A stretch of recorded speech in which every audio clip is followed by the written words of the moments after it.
So ఈరోజు మనం Hindu adoption and maintenance act 1956 గురించి నేర్చుకుందాము.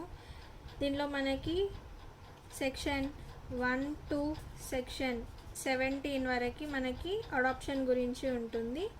చాప్టర్ 1 వచ్చేసి ప్రిలిమినరీ, చాప్టర్ 2 వచ్చేసి అడాప్షన్ గురించి ఉంటుంది. సో నెక్స్ట్ చాప్టర్ వచ్చేసి మెయింటెనెన్స్ గురించి ఉంటుంది, కానీ ఈరోజు మనం ఓన్లీ అడాప్షన్ గురించి తెలుసుకుందాము. సో ఫస్ట్ చాప్టర్ వచ్చేసి ప్రిలిమినరీ. దానిలో సెక్షన్ 1 ఏముంటుంది అంటే, this act is called as Hindu adoption and maintenance act 1956 అని ఉంటుంది. And this is applicable to whole India. ఇది సెక్షన్ 1 అంతే, ఏం లేదు. దీన్ని మనం Hindu adoption and maintenance act అని అంటాము. ఇది హోల్ ఇండియాకి అప్లికేబుల్ అవుతుంది అనేది.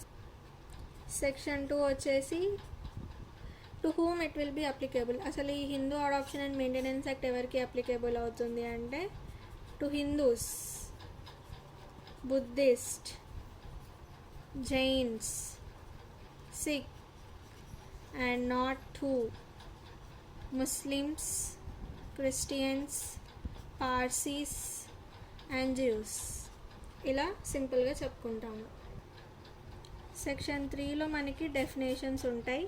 ఏమేమి డెఫినేషన్స్ అంటే, ఫస్ట్ వచ్చేసి custom and usage, and second వచ్చేసి మెయింటెనెన్స్, అండ్ థర్డ్ వచ్చేసి మైనర్. యాజ్ ఆఫ్ నౌ మనకి మైనర్ అంటే ఏంటో అవసరము. మైనర్ అంటే ఎవరు? A person whose age is below 18 years.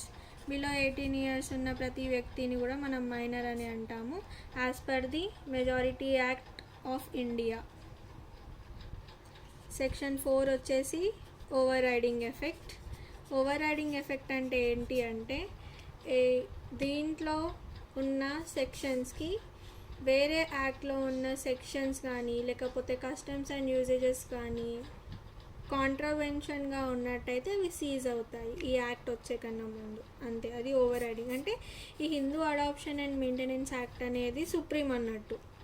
ఏదైనా యాక్ట్ దీనికి కాంట్రవెన్ అయినా, ఏదైనా కస్టమ్ అండ్ యూజెస్ దీనికి ఆపోజిట్గా ఉన్నా అవి సీజ్ అయిపోతాయి. దీనికే ఫస్ట్ ప్రిఫరెన్స్ అనేది ఇవ్వడం జరుగుతుంది.